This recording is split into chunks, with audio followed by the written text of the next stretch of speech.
This channel does not promote any violent, harmful, or illegal activities. All content provided by this channel is meant for an educational purpose only. Cancer Healer Center, a new beginning. বছর ঘুরতেই বাংলায় বিধানসভা vote, তার উত্তাপ এখন থেকেই তো মালুম পাচ্ছেন রাজ্যবাসী। হলদিয়ার বিধায়ক তাপসী মণ্ডল পদ্ম ছেড়ে জোড়া ফুলে যোগ দেওয়ার পর TV9 বাংলার ক্যামেরার সামনে কার্পেট বম্বিং শুভেন্দু অধিকারী। দল বদল নিয়ে বোমা ফাটালেন শুভেন্দু। জনগণের কথা বলে দলে কাদের নিশানা করলেন শুভেন্দু অধিকারী? তুঙ্গে জল্পনা।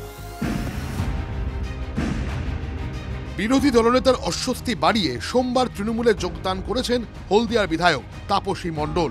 নিজের দুর্গ বলে পরিচিত হলদিয়ায় তৃণমূল থাবা বসানোয় দলীয় নেতৃত্বের সিদ্ধান্তকেই প্রকারান্তরে দায়ী করেন বিজেপি নেতা শুভেন্দু অধিকারী।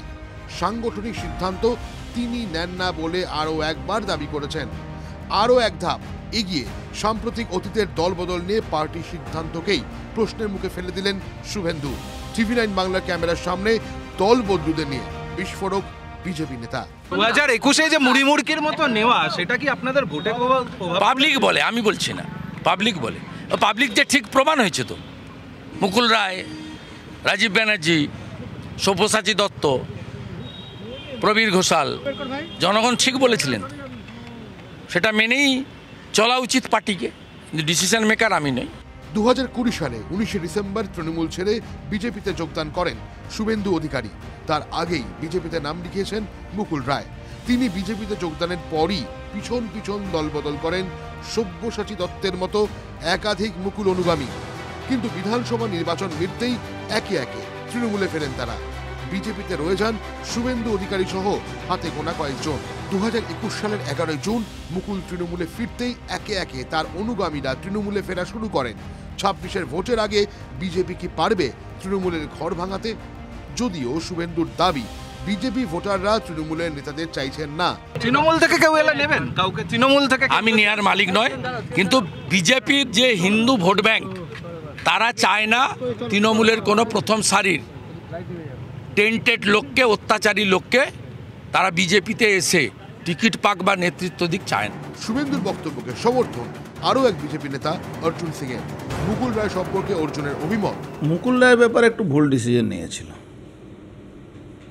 এটা আমি যখন 2019-এ দাঁড়িয়েছিলাম, তখন উনি দুবার আমাকে কাঁচরাপাড়া মিছিল করার জন্য বলেছিলেন, আর দুবারই মিছিলে গায়েব হয়ে গেছিলেন, মিছিলে ছিলেন না। আমি কৈলাসজিকে বলেছিলাম এই লোকটা সুবিধা নয়। গত লোকসভা ভোটের আগে তৃণমূল ছেড়ে বিজেপিতে যোগ দেন অর্জুন সিং। ভোটে নিজের গড় হারিয়ে অর্জুন বলেছিলেন আর দল বদল করবেন না তিনি। তার ঘর ওয়াপসিতে কতটা লাভবান হয়েছে বিজেপি, এটা বিশ্লেষণ করবে। আমাদেরকে নিয়ে লাভ হলো না লস হলো। আমি শুভেন্দু অধিকারী আমরা মাঠে নেবে পলিটিক্সটা করি। এই ধরনের পলিটিক্স করা আর মুকুল রায় ধরনের পলিটিক্স করার মধ্যে অনেক তফাৎ। শুভেন্দু অধিকারীর মুখে যেই দলবদলুর নাম শোনা গেছে তার মধ্যে অন্যতম রাজীব বন্দ্যোপাধ্যায়। প্রত্যাশিতভাবেই বঙ্গ বিজেপিকে তুলনা করেন রাজীব। বিজেপির কিচ্ছু ছিল না, সব ভুল ভাল বলে সবাইকে নিয়ে যাওয়া হয়েছিল। 2024 সালে ওদের এই হাল হলো কেন? 2019 সালের লোকসভার সাংসদ সংখ্যা যা ছিল সেই সংখ্যা পর্যন্ত 2024-এ ধরে রাখতে পারেনি কেন? নিজেদের সংগঠন বলতে কিচ্ছু নেই, স্ট্র্যাটেজি বলতে কিচ্ছু নেই। দল বদল নিয়ে আইএসএফ বিধায়কের কটাক্ষ, যে এখন যেভাবে গরু ছাগলের মতো কেনা বেচা হচ্ছে, গরু ছাগলের মতো বলছি, এটা আমি কোট আনকোট বলছি, যেভাবে মানুষের বিশ্বাস আস্থাকে বিক্রি করছে না, ওটা গরু ছাগল নয় কি বলবো আমি। বিজেপিতে দায় দায়িত্ব বাড়তে থাকে শুভেন্দু অধিকারীর। এক সময় তাপসী মণ্ডলও শুভেন্দুর হাত ধরেই সিপিএম ছেড়ে বিজেপিতে যোগ দিয়েছিলেন। সেই সিদ্ধান্ত নিয়ে এখনো প্রশ্ন তুলছেন শুভেন্দু। একই সঙ্গে মুকুল রাজীবদের দলে টানা নিয়েও প্রশ্ন তুলে দেন বিজেপি নেতা। ধারে ঠোরে দলে কাদের দিকে আঙুল তুলেছেন শুভেন্দু, সেই নিয়ে চোর জল্পনা বঙ্গ রাজনীতিতে। Bureau report, TV9 Bangla.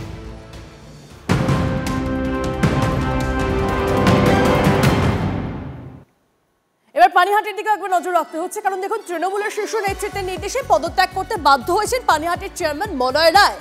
এবার তাহলে পানিহাটির পানি কোন দিকে, কে হবেন পরবর্তী চেয়ারম্যান? অনন্ত আমাদের প্রতিনিধি আমাদের সঙ্গে রয়েছেন। অনন্ত, জল্পনায় কোন কোন নাম ভাসছে? দেখো, যেটুকু জল্পনায় নাম ভাসছে, যেটা আমরা দলের সূত্রেও জানতে পারছি, সোমনাথ দে তিনি 17 নম্বর ওয়ার্ডের কাউন্সিলর আছেন এবং সিআইসি মেম্বার আছেন। এর আগে তিনি অনেক আগে তিনি বেশ 2 বছরের জন্য তিনি ভাইস চেয়ারম্যান ছিলেন এবং যেটা শোনা যাচ্ছে পার্থভৌমিক সাংসদ পার্থভৌমিক ব্যারাকপুর তার খুব ঘনিষ্ঠ এবং সেই জন্য তার নামের তালিকায় তার নাম শোনা যাচ্ছে বলে এবং সেই নামের তালিকায় এগিয়ে আছে বলে সেটাই দলীয় সূত্রে জানা যাচ্ছে।